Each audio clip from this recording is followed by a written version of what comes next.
De quem é a culpa no caso dos cartéis de drogas? Das drogas em si ou da ação do Estado?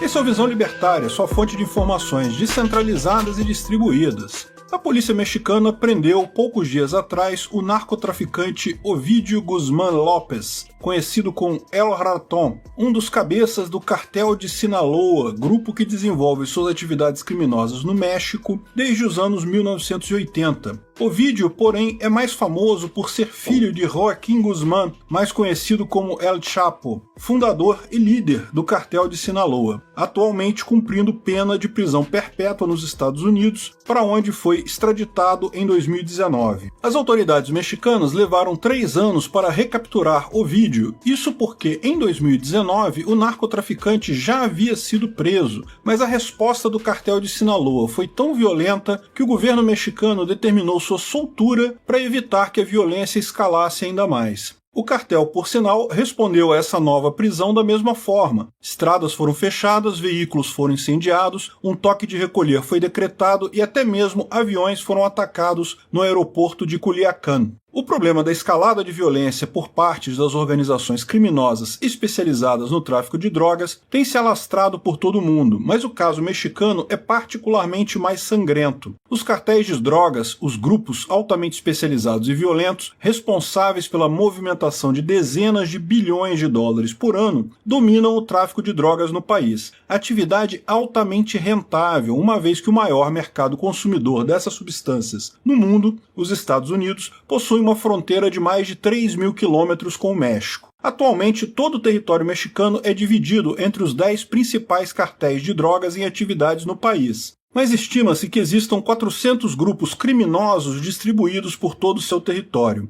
Os cartéis de drogas começaram a surgir no país após o enfraquecimento dos cartéis colombianos, nos anos 1970. Porém, foi a partir de 2006, quando o governo mexicano decidiu declarar a famigerada guerra contra as drogas no país, que os índices de violência subiram de forma alarmante e a atuação dos cartéis se tornou um problema de segurança nacional. Apenas nos 6 primeiros anos da guerra contra os cartéis foram contabilizados 60 mil homicídios no México, com fontes afirmando que esse número gira, na verdade, em torno de 100 mil. Mas não foi apenas o número de mortos que aumentou, a brutalidade das ações dos cartéis se tornou cada vez maior. Massacres, torturas, decapitações, exibições públicas de tais crimes se tornaram cada vez mais comuns, sendo que tal prática é utilizada tanto para assustar a população como para amedrontar os rivais e a própria polícia estatal. A recente onda de violência provocada pela prisão do filho de El Chapo, portanto, é apenas mais uma página dessa longa e violenta história. Acontece que a guerra contra as drogas no México, por sua vez, é apenas uma parte de um fenômeno mundial de combate ao tráfico de entorpecentes, fenômeno esse que apresenta sempre as mesmas características, onde quer que seja observado. Não só o consumo de drogas não diminui, como a violência por parte dos traficantes aumenta consideravelmente. As raízes desse fenômeno surgiram na década de 1970, quando o governo dos Estados Unidos declarou o abuso de drogas o inimigo público número 1 do país.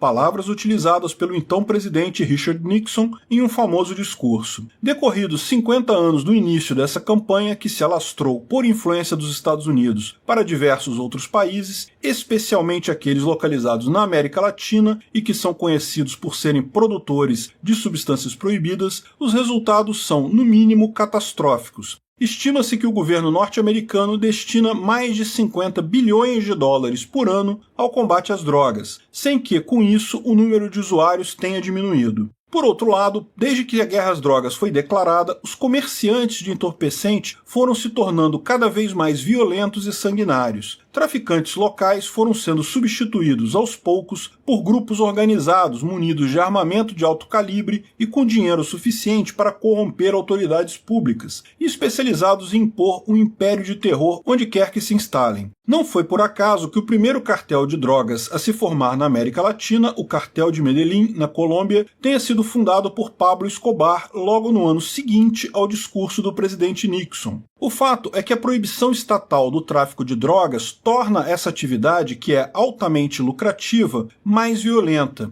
Uma vez tornado ilegal, o tráfico passa a representar um risco para os envolvidos, mas continua sendo uma promessa de altos lucros. Traficantes pacíficos que não querem se ver às voltas com a polícia tendem a abandonar essa atividade, restando no mercado de drogas apenas indivíduos que não veem problemas em enfrentar as autoridades estatais. Como esse grupo é formado por indivíduos habituados a agir fora da lei, a concorrência entre traficantes deixa de se pautar pelos valores de mercado, ou seja, melhor preço, qualidade superior e melhor atendimento ao consumidor, para se focar na lei da violência, ganha o mercado quem conseguir expulsar seus concorrentes por meio da força. Aos poucos, traficantes mais violentos vão tomando conta do mercado, expulsando todos os outros que não são capazes de agir de forma tão violenta. E onde o mercado é mais lucrativo, por exemplo, na fronteira com os Estados Unidos, a tendência é que grupos criminosos cada vez mais violentos ocupem os espaços. Contra essas organizações de bandidos, nem mesmo a força estatal é capaz de competir. E o que vemos é o loteamento de cidades e estados por parte de cartéis de drogas, armados até os dentes e capazes das maiores atrocidades que se possa imaginar. A questão da violência, porém, não para aí. É cada vez mais comum vermos usuários de droga perdendo a vida não por causa de overdose, mas sim por causa de dívidas com o tráfico. É certo que o vício é algo terrível, mas se as drogas não fossem proibidas, essas pessoas enfrentariam, no máximo, o problema de não conseguir pagar a fatura do cartão de crédito. Da mesma forma, os consumidores iriam preferir adquirir seus entorpecentes em estabelecimentos de melhor qualidade, que poderiam fornecer um produto superior e com garantia de qualidade, algo muito diferente do que vemos no atual estado das coisas.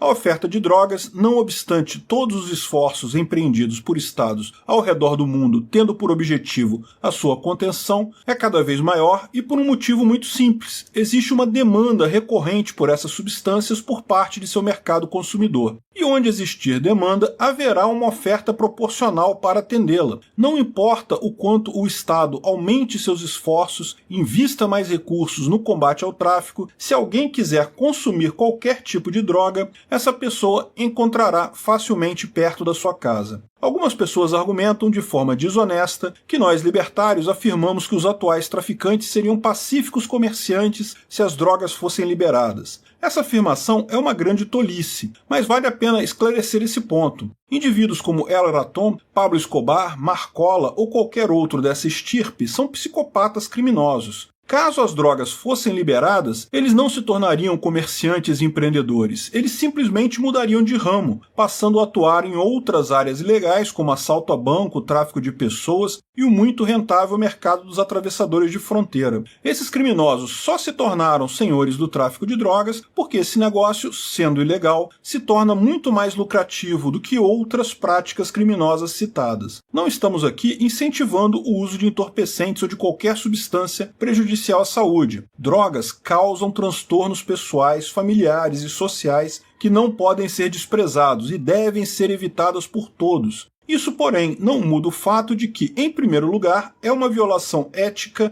proibir um indivíduo de injetar em seu corpo o que ele quiser. E de que, em segundo lugar, a guerra contra as drogas, longe de alcançar seus objetivos declarados, só conseguiu aumentar a violência dos criminosos e a corrupção estatal, ao mesmo tempo em que deixou as drogas mais perigosas e viciantes. Sim, as drogas reduzem a qualidade de vida de seus usuários, escravizando muitos deles no vício, tornando miserável a vida de suas famílias. Isso é triste, e as pessoas devem ser conscientizadas desse fato. Porém, a guerra às drogas não apenas não resolveu esse problema, como criou, como consequência, dor e sofrimento para famílias que nunca estiveram envolvidas com a droga, mas que agora se veem no fogo cruzado, seja nos grupos criminosos que dominam o país, seja entre esses grupos e a ação repressiva estatal que, como sempre, é altamente ineficiente. Mais uma cabeça do tráfico de drogas no México é cortada, mas tal como acontece com a Hidra da mitologia grega, outras cabeças nascerão em seu lugar. Foi assim que os primeiros grupos criminosos do país, desmantelados pela ação estatal, acabaram se pulverizando em inúmeros cartéis que promovem diariamente uma guerra sangrenta pelo domínio do tráfico de drogas no país.